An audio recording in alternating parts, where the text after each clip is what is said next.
Okay, we are live. Eliza. Hi, my name is Eliza, and I'm a high school senior from the San Francisco Bay Area. I'm the co-founder of Real Talk, which is an organization that empowers youth to engage in political conversation with empathy, curiosity, and respect. And I'm also part of the Next Generation Politics podcast team.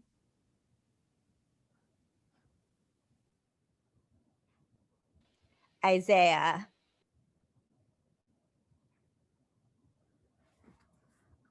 Isaiah, you are on mute if you are speaking.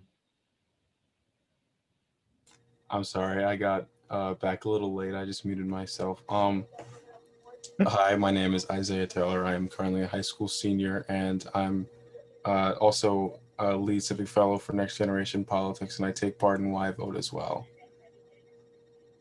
Where are you? You said, what am I? No, where are you? Oh, like where I live? I live in Queens, New York. Hi, my name is Madeline Mays, and I am a high school sophomore from Brooklyn, New York, and I'm extremely passionate about developing a sense of community amongst kids my age, Gen Z, regardless of where we fall on the political spectrum. Okay. On to you, Steve. Oh, my name is Steve I'm Freeth. not a podcaster, I'm just a producer. Got it. My name is Steve Freeth. I am a freelance, my name is Steve Freeth. I'm a journalist based out of Ann Arbor, Michigan. I am a news and features editor at Our Detroit, which is a monthly magazine. And I have a contract for contributing to Newsweek magazine. And I also write for other publications when they come around, or when I have something I want to cover. I mostly have been covering elections and politics this year, surprise. And also, of course, the COVID-19 impact on the economy, people's lives, families, all that stuff. So it's been a busy year.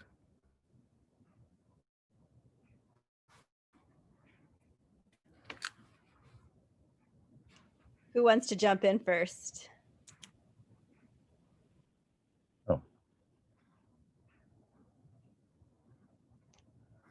I can go first with sort of an intro question, and then we can get into it. I have a couple of themes I'm excited to talk with you about.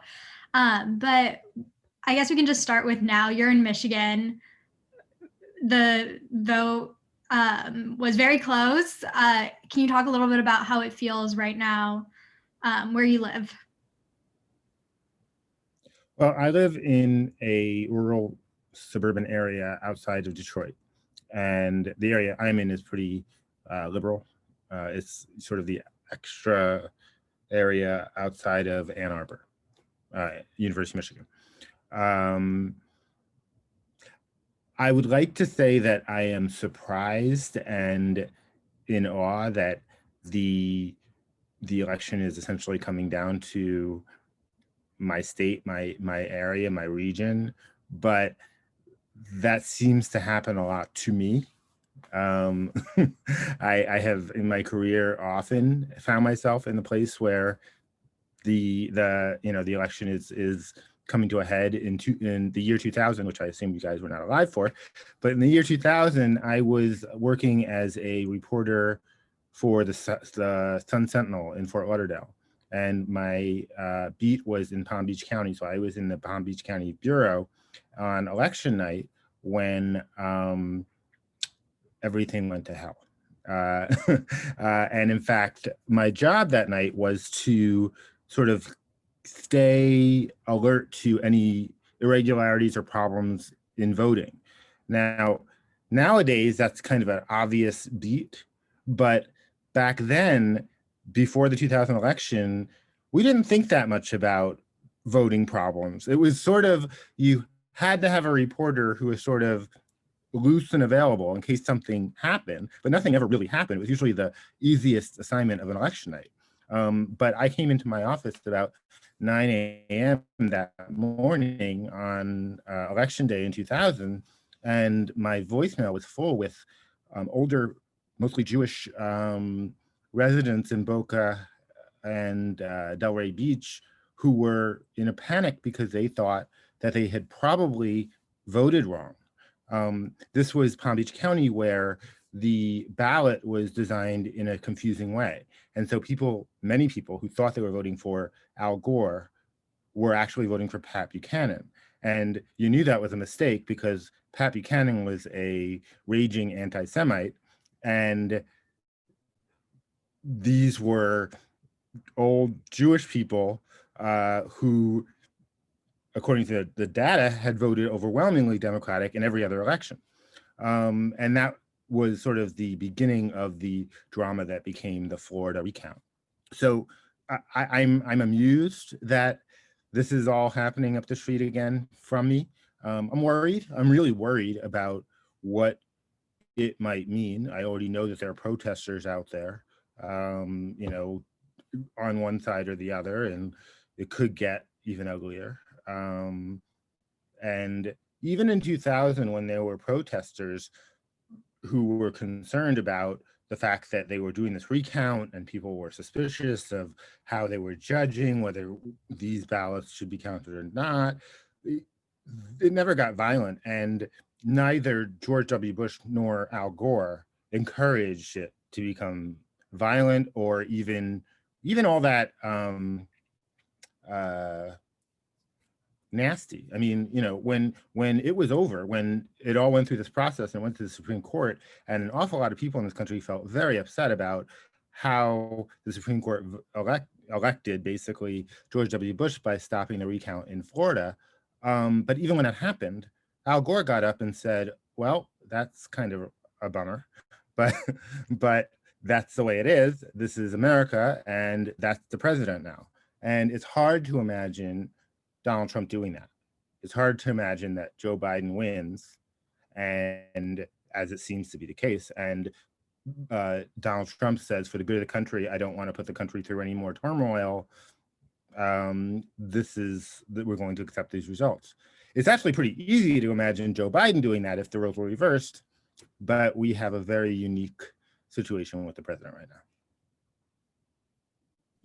Yeah, I guess there's so many different things that we could say could go wrong in this election, with all of the different options of voting and counting mail-in absentee ballots and whatnot, which is very confusing because personally, I was always too young to understand the presidential elections, considering I'm only 15 now and it's already confusing. But so I think that it's just even more that we have to take into consideration now. And I like personally, it's hard to understand if they're going to be counting absentee ballots. And I guess, do you think it would be better if like we do, or you think, I guess I hear people saying like that if the absentee ballots aren't going to change the effect of the results of the election, then we shouldn't just not count them, if that makes sense. Well, I don't know anybody credible who really doesn't believe that all the legitimately cast ballots shouldn't be counted. And you know, one of the things that you forget is it's not just the presidential race on the ballot. There's a Senate race, which is extremely close in Michigan right now. There's all kinds of other offices. So, you know, just not counting people's votes in certain areas because they followed the rules and the law said that they could mail in their ballot or drop it off at a drop box and have it counted. You know, and look, the sheer volume of absentee or mail-in ballots this year is extraordinary because of COVID-19. It wouldn't be that way normally. And the additional problem is that in several states, including the three that we're looking at most, which is Michigan, Wisconsin, and Pennsylvania, and also North Carolina, the state legislatures there refuse to make any adjustments to how absentee ballots are handled given the volume that was coming. And what I mean is, there are only so many people who work in the elections departments in a given place. And absentee ballots or mail-in ballots, they are the same thing. Don't let anybody confuse you into thinking they're not. They are the same exact process. The absentee ballots or mail ballots get mailed in, and once they're there, there's a process that has to take place. They have to. There's a sort of logistical part. They have to open the envelopes. They have to match the signatures to the database. It's all the same thing. It's the same thing that happens when I walk up to the thing at my election precinct and show them my ID in the case of Michigan. They check my picture or my license against whatever is in the database, and they say, okay, go vote. In the other case, it's just done when I'm not actually there. But all of that takes time, and then they have to flatten out these pieces of paper. They gotta in Michigan, they gotta stick them all into a it looks like a scanner. It probably is essentially is a scanner. It's an optical scanner that counts the votes. So that all takes time. And the Secretary of State's asked to allow the states to at least do the signature verification and the preparation of the ballots before Election Day, and then actually do the counting by sticking them in the machines on Election Day. And the legislatures wouldn't let them do it. So what you have is a situation where it's going to take longer to count them all. But all of those votes that were legitimately cast deserve to be counted. And, it's interesting to note that the Republicans, the Trump campaign right now, is both insisting that they stop counting ballots in Michigan, but keep counting the ballots in Arizona. So there's no consistency in terms of it, other than over here, it would be good for me to have this happen and not that happen. And I don't mean to sound like a raving partisan. This is literally what is happening, is that there is one side that is picking and choosing in real time where they want ballots to be counted or not counted based on the election, not because they care. I mean, it's very likely that there are tons of absentee ballots that haven't been counted in Texas, but nobody nobody cares because the presidential election's already over there, right? So it is frustrating because I do think that most Americans do believe that it should be counted. All votes should be counted if they're legitimate, and also. The law says in different states that there's a certain period of time after the election when certain ballots can arrive and be counted. Among those, by the way, are military ballots and overseas ballots. The military, the president of the United States right now essentially is trying to stop military ballots from being counted too. If he wants all ballots to stop, that's what he's saying. So it is frustrating that we don't. It doesn't feel like there are two sides for whom the most important thing is that American votes be heard and that the election proceed honorably. Yeah. So, yeah. Sorry, go ahead. No, you can go. It's fine. No, I don't have anything else to say right now. Okay, so it's obviously been a crazy day. So I was just wondering what your take is on the situation in Pennsylvania, where there could be potential Supreme Court intervention to stop the counting of ballots. I believe there's a law set by the state legislator where you can't count the ballots past this Friday, but Trump campaign called for that to stop immediately. So I was wondering what your take was on that.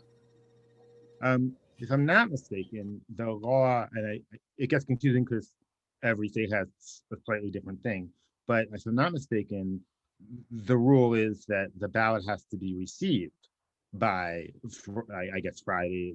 If you're saying it's Friday, it's Friday. If it's Monday, it's Monday. Whatever it is, it has to be received because it was put in the mail and postmarked correctly, and so it may take time to get there and then be counted.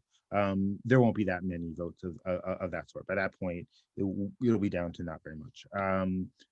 As far as lawsuits go, I mean, I'm not surprised, and I guess it is their right to try to find some legal reason to challenge counting or whatever. I mean, I believe in Pennsylvania, the complaint is I apologize, but in one case, they're trying to stop the counting. In the other place, they're suing because they're saying that they did not have adequate oversight of the opening or the processing of absentee ballots. You know, we'll see what happens with those things. The Trump campaign put in a number of lawsuits before the election actually happened, all of which they lost, because the states and then the counties have a lot of control over how elections are run and operated. And also, I mean, you remember there was a bit of a dust up in Philadelphia in particular, where some Trump supporters complained that they were not allowed to go in as poll watchers. Well, that's because there is a system and a rule to who gets to be a poll watcher. And the parties both get to designate people. It's not like just anybody can step up and say, hey, I want to watch. And so, you know, I think my instinct is that everybody was really, really painfully careful to follow their local laws and not give anybody an opening to question the integrity of the election. And so, you know, we may see we will see litigation. I don't know if I doubt it will work. And I think that as the days pass and people sort of get used to the idea that it appears that Joe Biden won, that sort of firms up in the public's mind. You know, it is interesting because I did a very big piece for the New Republic in 2016, where I went around with the folks who were trying to get recounts done in Wisconsin, Pennsylvania, and Michigan, where Trump won all those states, each of them a surprise. And there were concerns about a variety of irregularities. And there are loads and loads of tweets from President Trump complaining about how unfair it is that they're trying to recount Wisconsin and undermine the election, and they just sued Wisconsin, or they just announced that they're going to do a recount. And I got to say, the funny thing about that is they haven't finished counting yet in Wisconsin.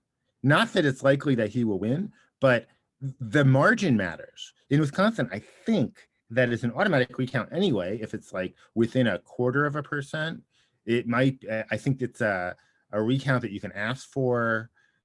If it's 1%, there are different like standards to how you get to a recount. But usually you wait until the numbers are done before you ask for one. It seems like a reasonable idea. I think I definitely have the sense, and my classmates at school today and I were talking that, you know, first of all, this requires patience, and also it's not going to be quite settled for a while. And so just getting into that space of sort of knowing what the outcome is, but not being entirely sure what the next step is. And I think that can be a little bit stress inducing for many of us. Well, sure, but that's also because we have the media, and just generally tradition in this country has convinced people that election day is a day, and by the time it's over, and we know who's won, and it is outrageous to even consider contesting those results. And we're specifically talking about the presidential race, because you know that we're actually pretty familiar with Senate races that go on and on, or congressional races that go on and on. You know, it happens all the time when there are close races. There are recounts everywhere in this country. It's the presidential race that for some reason we've decided that we need to know the outcome immediately. And usually we do. You know, most of the time that becomes pretty clear. The trick this time is that we have a pandemic, and that has changed a lot of the expectation. And I hope actually that maybe it permanently changes the expectation, because one of the things you hear most from cybersecurity experts who are concerned about election fraud is that this rush, this norm to know who won within a day of the election, that's a security threat. It makes it politically unpalatable and very, very difficult to raise any questions about anything without being seen as a sore loser or somehow trying to undermine the democracy. And, you know, that was the interesting thing about the 2016 election and the reaction to the recounts, which were asked for by the Green Party, were that, I mean, if there was ever going to be an election where we should have been pretty curious about whether everything went quite right, it would have been the election where the guy who won by a razor thin margin and nobody saw it coming, including the guy who won. I mean, you know, the unexpected outcome should at least be a legitimate reason to make sure it was a correct outcome. And yet it was really hard. And eventually the court stopped it in most of the states. I think they got through Wisconsin. They were halfway through Michigan and never got anywhere in Pennsylvania in those recounts, those, you know, November into December.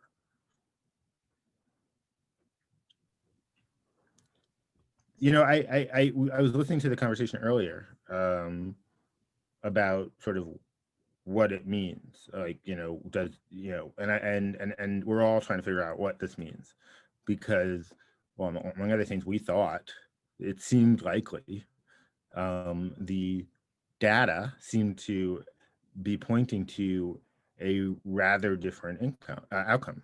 The data was pointing to a pretty significant and pretty quick Biden victory.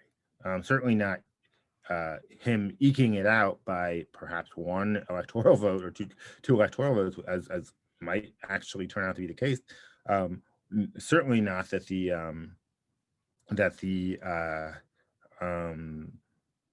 Senate was going to, well, you know, the Senate is a little closer. It'll probably stay a little closer, but, you know, the expectation was that it was entirely possible that the Democrats could not only take the Senate, but get a pretty healthy majority out of it. And also, I mean, as recently as the other day, there were reports that the Democrats were expecting to pick up 10 seats in the House of Representatives, and it looks like they've lost some. So what does that all mean? You know, I don't know. I do think that we still have to wait and see exactly where all of the numbers land, because roughly at this time 2 years ago, it looked like the Democrats had an okay midterm election. It looked like they had taken back the House, but it certainly didn't look like it was a wave or a historic wave, and it was. It turned out it took several weeks, but the Democrats picked up 40 seats or something like that, and we have to kind of wait and see, because it's gonna, you know, right now it feels like it's a tightrope, right?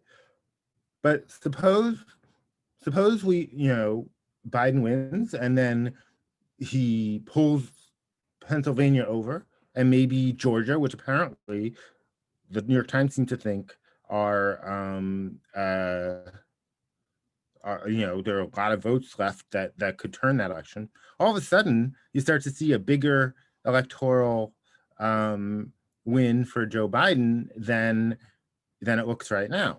And it's definitely the case, because it's already been counted, that Joe Biden has received more votes for president of the United States than any person ever in an election, in a particular election. And number two is Donald Trump in this election too. So, you know, but the point is that if the ball stops rolling and what we find is that there's a reasonable margin for Joe Biden, that's not just sort of a fluke or a tie or, you know, or whatever.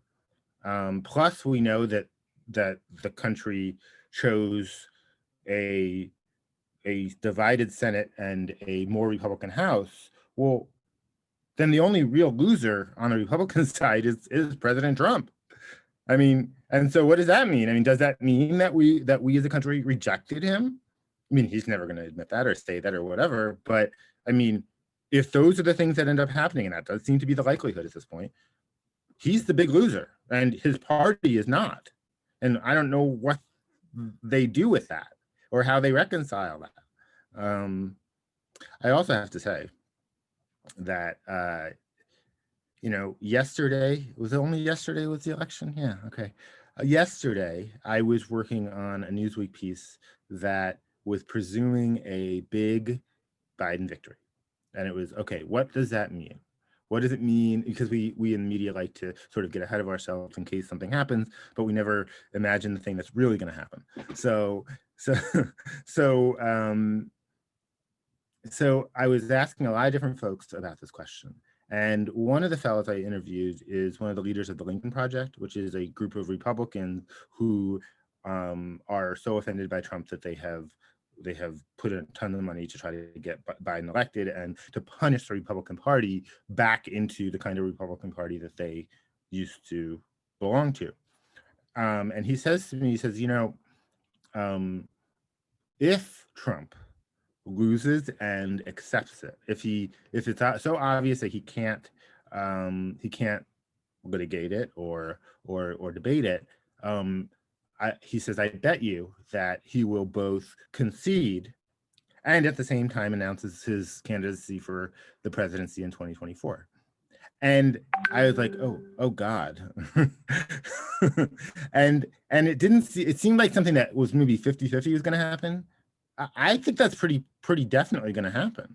I mean, I don't see us, you know, sort of shaking loose Trumpism or Trump himself, which is really the same thing, anytime soon. I think he's going to, you know, spend the next 4 years doing big rallies and you know, bending the Republican Party to his will, and there will be senators and congressmen who will have to decide whether they need to ally themselves with the former president or if it's too dangerous to go up against him. You know, but I think we're going to have a rather unique, as his presidency has been. If Joe Biden wins, I think we'll have a very, very unique post-presidency too. Oh, and somebody's asking about whether he's going to go to jail. Yeah, maybe. I mean, you know, that would probably put a damper on the plans for the 2024 election. And I mean, I think that is sort of that is one of the wild cards, is that the president leaves office presumably with a ton of legal exposure on all kinds of levels, and nobody really knows if he can pardon himself. Or even if he, you know, there's a theory that he would resign so Mike Pence could jump in and pardon him. But one of the things that's interesting about that is that these blanket pardons that we talk about, well, there's only one famous one in history, and it's the moment that Gerald Ford pardoned Richard Nixon after Watergate, and the pardon basically forgave Nixon for anything he did during his presidency. The dates of his presidency were in the pardon notice. Nobody challenged that in court, so we don't really know if that is a legitimate legal thing. We have no idea if you can actually just sort of say, you know, you're forgiven for anything you might have done ever, or within this period of time, or anything like that. Nobody challenged it with Nixon because it was really important for the country to move on. I don't think Donald Trump is going to let the country move on, so we may end up testing an awful lot of different things that we forgot about. It's kind of an interesting time to be a kid and watching the political process, and you know, I just hope that you folks, you know, do better than we have, because we've made a terrible mess of the whole thing. So. That seems like a pretty great place to end, unless anyone has any burning questions. I mean, of course, we could go on for days, weeks, years. I wish that we could, and would love to stay in conversation. Sure. I mean, you know, I'm curious. So 2 of you are from New York, and 1 of you is from San Francisco. And your families all voted? My family. Did they go in person, or did they mail their ballot? They went in person. Why? Why they going? I don't know, but I just remember my parents were like really enthusiastic about it. They went, they went yesterday, and they came back and said, I voted. And then one funny thing was that my dad, he asked for one of those stickers that said I voted, and they gave him a sticker that said I'm a future voter, and he was so upset because they gave him the wrong sticker. But yeah, they voted. I took our 1-year-old to vote, and I got him all dudded up in red, white, and blue, and it's a big deal to me. I remember being a kid and going into the voting booth. I don't know if they have booths anymore, but at the time they were actual like booths, like almost like phone booths, which they also don't have anymore. You go in there and your mother would like stick the pins in to push the little chads, as we learned that they were called after the drama in 2000, out of the little things. We went in person partly because I wanted that, because I have a new baby and I wanted to go in person with my son, but also because we were worried. I wanted to make sure that there was no excuse for not counting my ballot. Like if I had sent it in and it got there late, or if I dropped it in the drop box and somehow it fell to the bottom of a pile and I didn't get a chance to when somebody sued and stopped the counting, I wanted to make sure that I knew that if I voted in person, they would definitely be counting those votes first, and so that's what we did. It'll be interesting. It'll be exciting for you guys, I think, when you get the chance to vote. My first presidential election was actually Bill Clinton, the first Bill Clinton, and it was a big deal. It was exciting. So, all right. Look, Madeline, did you have one last question you wanted to ask, or was that an old asterisk? Old asterisk. I mean, I'm sure you have many questions you'd like to ask, but we are out of time. So Steve, thank you so much. We will keep you posted when the podcast goes live, which we're not sure exactly, sometime hopefully in the next couple days, given the timeliness. But I'm sure this has been a long day for you, as it has been for everyone.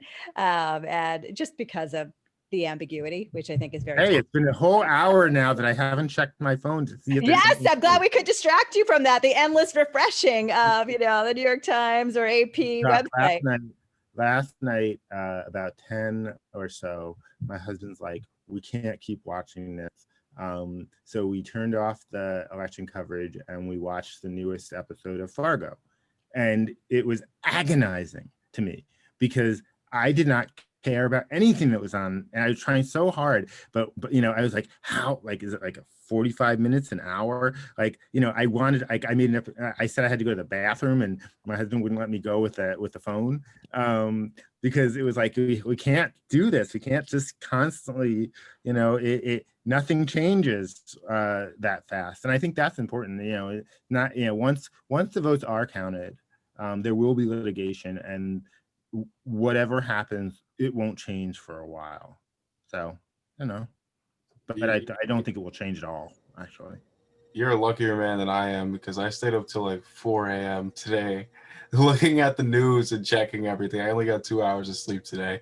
It was just so addicting, and I've been looking at it all day in between classes, during classes. It's just, it's a lot. Yeah, well, and now here we are. It's a little bit like, when you're getting off an airplane and everybody gets up at once, and they just everybody's going to get off the plane. Everybody's going to get where they're going. Everybody's going to find out the answers to the stuff. It's going to happen. You'll know. But it's almost like a duty. Which site were you looking at? I was looking at a lot of sites. I wanted to really get, because some didn't update. I was looking at ABC's poll, and I was looking at AP Press's poll, and I know Fox usually calls them out. This is the one thing that Fox is pretty unbiased on, so they actually say it pretty accurately. So I was checking Fox as well. I was checking a lot of different things, and I was making my own little political map as well, making all the little possibilities. I was doing a lot. Well, I think it's funny that we all pretty much obsessed over Pennsylvania, and it may end up being that Pennsylvania is decisive, but it may not. I mean, it wasn't until this afternoon that it became evident to me, and I know this stuff, but I didn't quite get that Biden could win without Pennsylvania. Like that, I didn't get that Because winning Arizona. the media told you that they couldn't. How many articles did we all read that said it all comes down to PA? So many. I wrote one of them, but the thing is that also it does in the sense that Trump can't win without Pennsylvania. I mean, he can lose with Pennsylvania, but he can't win without it, if that makes any sense at all. But anyway, and so yeah, no, it's been a weird couple of days, and I was, as I said, I was working on a Biden wins big piece for Newsweek, and tonight we decided, no, we should do a piece. We should basically do a Biden wins small piece, because the nature of Biden's presidency changed dramatically over the last 24 hours. Yesterday when we thought it was going to be a big thing, he was going to be FDR. And now basically he's like second term Obama. The same goals, but the same constrictions of the Congress. I mean, how'd that happen? So anyway, yeah. All right. Well, it was when nice can we hope to see that article? When can we hope to see the new Biden? Oh, it'll probably we'll probably post it as soon as I'm done. It's intended for Newsweek still prints an actual magazine, an actual thing you buy in an airport if you ever go to an airport. I haven't been in an airport in like more than a year now because of COVID and a baby. So that issue doesn't come out until sometime next week, but the piece will be up online probably over the weekend. It's been very hard to figure out sort of how to write something that will hold up by Monday. And like I said, I think what will hold up by Monday is Biden won, according to the available data and the available counted votes. And anything that might reverse that will take more time than by Monday. It'll take longer than that to happen. But we'll see. Maybe I'm wrong. All right. Well, we'll have evidence of it here, but we we know it's a moving target. Jogging in sand. Thank you so much, and thanks. Very welcome. We will let you know when it goes live. I'll fasten our seatbelts. I think we still have a lot of adventures ahead. Yeah, it's a crazy time. All right, take care. Thank you.